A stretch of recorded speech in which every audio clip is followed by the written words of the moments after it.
Hey everybody, welcome back to the channel. This video is part 2 of a report about a crazy trip I took recently. In less than 40 hours, I traveled across the country from Raleigh, North Carolina to Chicago, took a walking tour, hopped on the California Zephyr, overnight to Denver, made my way to the airport, and flew back to Los Angeles. Spoiler alert, traveling overnight Amtrak in coach, can't really recommend it. It was rough. Okay, ready? Let's dive in. First up, I started bright and early with a 6 a.m. flight from Raleigh, North Carolina to Chicago. While I was waiting at the gate and trying to wake up, I booked a free walking tour in Chicago, because why not add more activities to an already insane schedule? And hey, I actually got a decent seat on the flight, because when you fly standby, you just never know. Landed in Chicago, got off the plane, and then it hit me.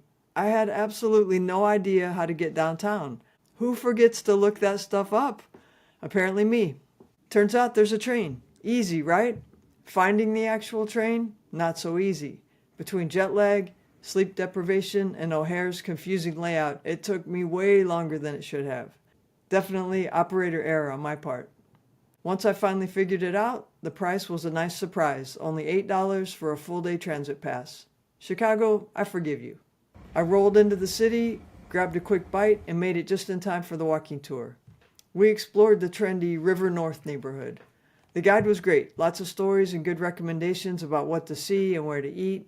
The tour ended close to Union Station, so I thanked our guide, left a tip, and along the way grabbed a sandwich for the train. Because Amtrak food is, well, let's call it a gamble. Here's where things got real. The station is massive and currently under renovation, which makes finding your platform feel like an episode of The Amazing Race. I had 30 minutes and could literally see the station, but construction detours turned it into a mini adventure. I finally found the right platform and boarded the train with just a few minutes to spare. Pro tip, when taking Amtrak, allow plenty of extra time, because if you miss your train, you're screwed. It's a big problem. The next one might not leave until hours later or maybe even the next day. Now, about those coach seats. Sometimes you get an assigned seat, sometimes it's a free-for-all. This time they gave me a specific seat, which saved me from having to figure it out on my own, which I appreciate. The train rolled out of Chicago and the urban sprawl slowly gave way to wide open farmland as we cruised into Iowa. And here's a pleasant surprise. There was an Amtrak barista in the observation car who totally stole the show. She made everyone feel welcome, cracked jokes, handed out snacks like she was hosting a party on the rails. 10 out of 10. That was a lot of fun. The sun went down as we were heading into Nebraska. And here's where reality set in. It's dark outside, there's nothing to see, and if you can't sleep, well, it's super boring. I mean, Amtrak coach seats are fine during the day. They recline, there's a footrest, you can stretch out a bit, but they're just not great for sleeping. So even though the price is right, I can't recommend overnighting coach unless your superpower is being able to quickly pass out and sleep like a rock star. At long last, sunrise. We made it into Colorado.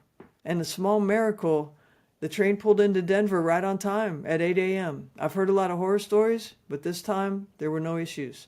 No delays, no drama. Just some very tired passengers blinking into the sunlight. At Denver Union Station, I caught the Airport Express train. Super easy, super fast. I had booked a later flight just in case the train ran late. But guess what?